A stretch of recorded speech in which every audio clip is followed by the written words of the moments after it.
तो बच्चों आज हम बात करेंगे जल के ऊपर। क्या के ऊपर? जल। तो जल के बारे में सब लोग जानते हो? Yes sir. सब लोग यहाँ देखेंगे हमारी ओर, ठीक है? जल को अंग्रेजी में क्या कहते हैं? वाटर। वाटर की स्पेलिंग पता है? Yes sir. बोले? WATER water. जल हमको कहां कहां पर देखने को मिलता है बताएं? एक एक बोले। तालाब में देखने को मिलता है और नदी, समुद्र, कुआं, नहर, झील, झरना और बोले नाली में भी रहता है। चलो ठीक है, नाली लिख देते हैं हम, आप कह रहे हो तो। और बोलिए, हमने पूछा क्या है कि जल आपको कहां कहां देखने को मिलता है? तो जहां जहां देखने को मिलता है तलैया, और बोलिए नल में, बिल्कुल सही। नहर में नहीं है, डबरे में दिखता है, डबरे गड्ढे में। भाई हमने ये कहा था कि कहां कहां दिखता है, ये बताना है आपको। बाटल में दिखता है, उधर बहुत जगह दिखता है। हाँ, बोर को क्या कहते हैं? ट्यूबवेल, या इसी को बोरवेल कहते हैं, है ना? तो बच्चों यहाँ पर हमको जल दिखाई देता है। इसमें से आपने बताया झील और बताया समुद्र। तो झील किस तरह देखा है? हाथ पर करें। ये झील देखे हो? कौन सी झील देखे बताओ, नाम बताओ कि क्या? झील का नाम बताइए। झील का नाम पता है? नहीं पता है भाई। झील बहुत बड़ी होती है, तो समुद्र के टाइप की ही होती है, पूरा विशाल जल राशि होती है, ठीक है? जो हमारा भूखंड है, हमारी जो धरती है, जहां पर पृथ्वी है, ठीक है, जहां स्थल भाग है, वहीं पर एक बहुत बड़े क्षेत्र में पानी भरा हुआ होता है, उसे कहते हैं झील। शायद ही आपने झील देखे होंगे। समुद्र किसने देखा है? अगर कोई समुद्र तटीय प्रदेशों में गए होंगे या आपके कोई रिश्तेदार होंगे तभी देखे होंगे आप लोगों ने, है ना? तो समुद्र भी अथाह होता है, ठीक है? आपको मालूम है कि हमारी जो पृथ्वी है, इस पृथ्वी के कितने भाग में जल है? कोई बता सकता है? 2/3। कितने भाग में?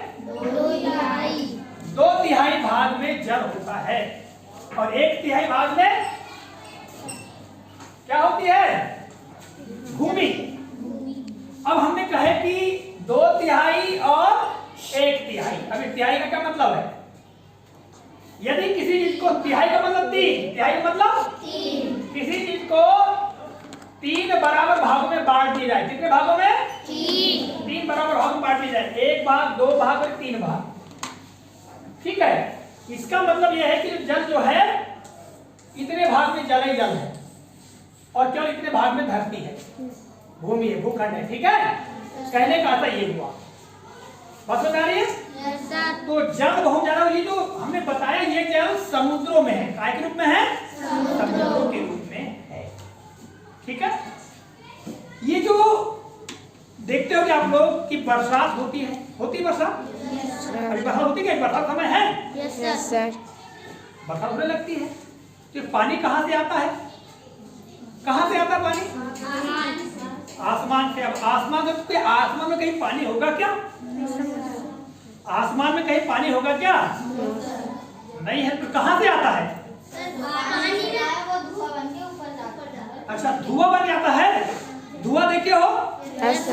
ये धुआं और वाष्प, धुआं और वाष्प, या इसको कहते हैं भाप। इन दोनों में अंतर है क्या? धुआं और भाप में अंतर है क्या? नहीं बताओ। नहीं है? दोनों एक ही है क्या? नहीं मालूम? अरे भैया, धुआं अलग बात है, भाप या वाष्प अलग बात है। धुआं इसमें कार्बन होता है, जब हम लकड़ी को जलाते हैं या कोई चीज जब जलती है तो उससे ऊपर उठती है, वो कहलाता धुआं। किंतु जब हम पानी गर्म करते हैं और उससे भी ऐसा हल्का सा धूसर रंग का निकलता है ऊपर, है ना, वो कहलाती है वाष्प या भाप। ठीक है, तो याद रखना बेटा। ठीक है, तो आपने सही बताया कि हमारी धरती पर जहां जहां पर भी जल है, जैसे तालाब, समुद्र, झील, ठीक है, तलैया, इन सब से जब सूर्य की तेज गर्मी पड़ती है तो वहां का पानी भाप बनकर ऊपर उठता है और पूरा आसमान में जमा होता है और वहां पर इकट्ठा होता है और इकट्ठा होकर के फिर वो बूंदों में बदल जाता है, वही गिरता है। अब बूंदों में बदलना क्या कहलाता है? संघनित होना कहलाता है। क्या कहलाता है? संघनित होना। ठीक है, तो भाई ये गया पांच, क्या बोला, बन गया, बरसात बन के आया पानी, कहाँ आया? धरती में गया, आया, फिर गया, आया। तो एक प्रकार के चक्र बन रहा है कि नहीं बन रहा है? Yes sir. है ना, आना और जाना, आना और जाना। तो इसी को कहते हैं जल का आना जाना, मतलब जल चक्र। क्या कहते हैं? जल चक्र। जल चक्र, इसी को जल चक्र कहते हैं। समझ में आई बात? Yes sir. अब भाई देखो, वो यहाँ फसल में आया, फिर वो समुद्र में, तालाब में, खेतों में जमा हुआ, सूर्य की गर्मी पड़ी और उससे वो क्या बना? भाप बना, फिर से आसमान में चला गया। ठीक है, फिर वहां वो संघनित हुआ, बादल बने और फिर वो धरती पर आया। तो भाई चक्र के प्रकार चल रहा है कि चल रहा है? चल रहा है। हाँ सर जी, ठंड के मौसम में नदी से धुआं निकलता है। हाँ, कई बार ये भी होता है कि ठंड के दिनों में आपने देखा होगा कि नदियों तालाबों से ऐसी वाष्प उठते हुए दिखाई देती। उसका कारण मालूम है आपको? ऐसा क्यों होता, सोचिए कभी? ठंड के दिनों में, ठंड में सूर्य की जो तेज रोशनी, तेज जो गर्मी, वो पड़ती नहीं, क्या पड़ती है? फिर ठंड लगती है। किंतु ठंड के दिनों में आपने देखा होगा नदी तालाबों से ऐसा बाष्प बनकर उड़ता हुआ जल दिखाई देता है, यानी बाष्प उड़ते हुए दिखाई देती है। ऐसा क्यों होता होगा, सोचिए कभी आपने? नहीं सोचिए। होता क्या है बच्चों कि ठंड के दिनों में नदी हो चाहे तालाब हो, वहां पर जो जल भरा रहता है वो जल गर्म हो जाता है। क्या हो जाता है? गर्म। और बाकी आसपास का जो वातावरण है वो ठंडा रहता है। ठीक है, तो यहाँ गर्म होने की वजह से वो वाष्प बन करके ऊपर उठता है। बात समझ में आ रही है? Yes sir. हाँ, तो उस जल के जो आसपास का वातावरण है उसके परिणाम जल कैसा रहता है? गर्म रहता है। ठीक, इसलिए वो वाष्प बनकर उठता है। तो आपको हमने बताया कि भाई बरसात में तक पानी नीचे गिरा और वही वाष्प बनकर ऊपर उठ गया, यानी पानी आ रहा है जा रहा है, आ रहा है जा रहा है। तो एक प्रकार का चक्र बना कि बना? Yes sir. फिर आया, फिर गया, फिर आया, फिर गया। तो ये जल के आने जाने को ही हम क्या कहते हैं? जल चक्र कहते हैं। क्या कहते हैं? जल चक्र। बोलिए, क्या कहते हैं? जल चक्र। अंग्रेजी में क्या कहेंगे इसको? Water circle. क्या कहेंगे?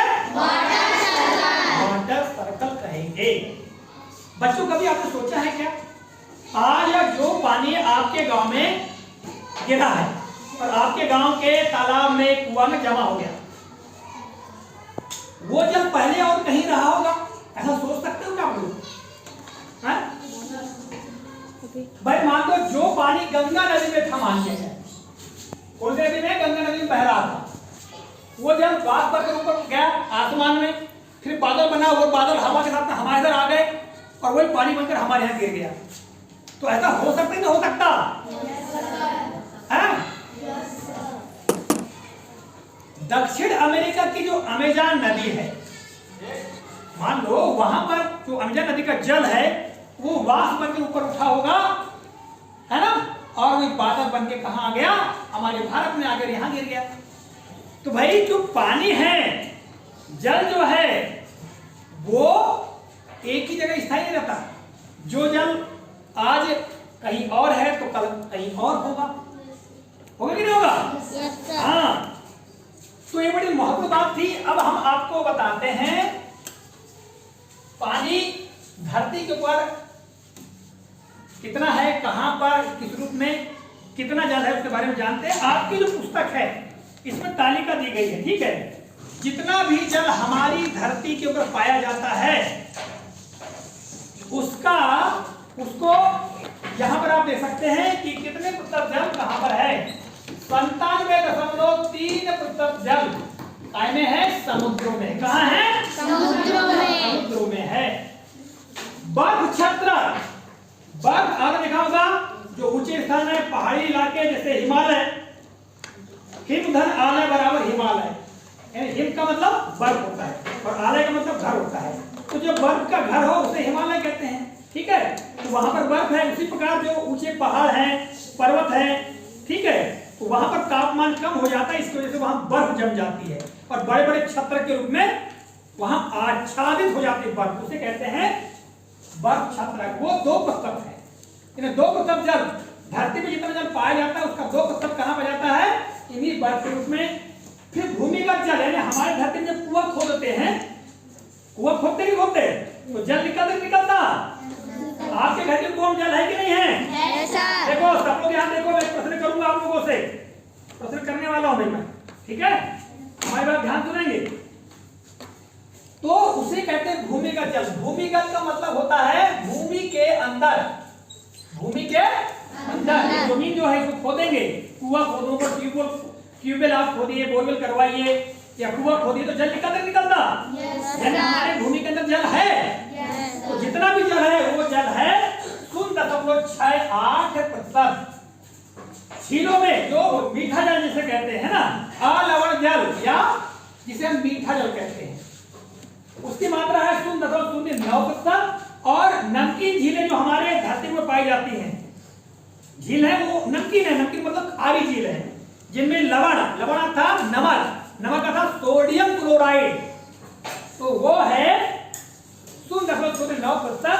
और वायुमंडल आपने देखा होगा जो हवा है, हमारा जो वायुमंडल है, यहाँ भी कहीं भाप के रूप में, कहीं कुछ के रूप में जल है कि नहीं है, उसकी मात्रा है 0.19%। तो बच्चों ये से कहते हैं जल का वितरण। क्या कहलाता है, जल का वितरण का मतलब यानी अलग अलग में बटा हुआ है ना।